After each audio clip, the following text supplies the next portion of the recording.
conclude with one hadith and one final advice. Nabi sallallahu alayhi wasallam, he taught us that in our adhkar al-sabah wal-masa, we're supposed to say la ilaha illallah wahdahu lasharikala, lahul mulku wa lahul hamdu wa huwa ala kuli shayin kadeer 100 times. 100 times. This 100 times could be divided during the day and the night. It didn't have to be consecutive. You can say 50 in the day and 50 in the afternoon. But in one day you say it 100 times. And what's the result? Nabi sallallahu alayhi wa sallam, he says, number one, it is equal in reward to as though you have freed 10 slaves from the children of Ismail. Yani, the slaves from the children of Ismail are the Arab slaves.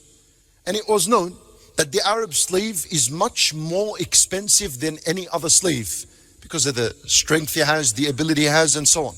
The obedience he has to his master, the loyalty he has to his master. So he was more. Now what does it mean that you free 10 slaves? What does that mean? For me and you, what does that mean?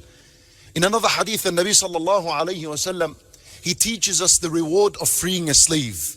He says that the reward of freeing a slave, for every limb of his you free, it is your freedom of Jahannam. Yani 10, you freed 10 slaves.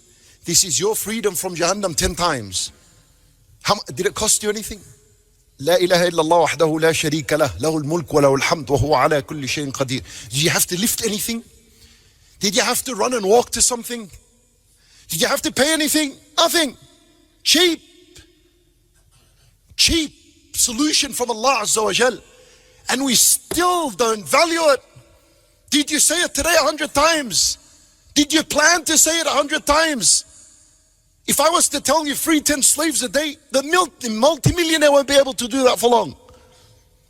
Might do it for a few years and then it's bankrupt. It's not costing you $1.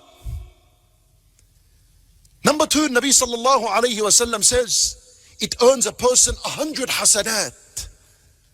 Well, hasanah is precious in Ramadan. Number three, it wipes away 100 sayyat. See where the goodness is? Who commits 100 sins a day? Yeah, who among us commits 100 sins a day? Yani the idea is, even if you're committing 100 sins, there's your solution. Every morning, to say it 100 times. And it'll clean these 100 sins of yours.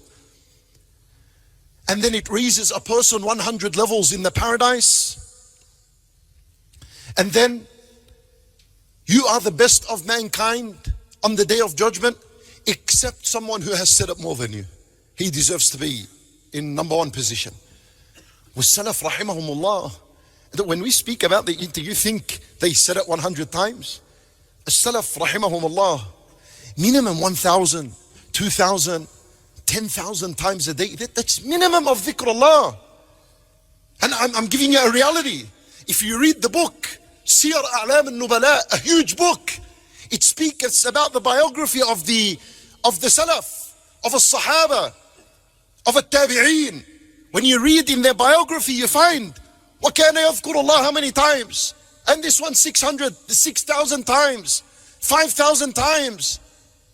Old woman, 10,000 times minimum. Quran, reading, all of this dhikr.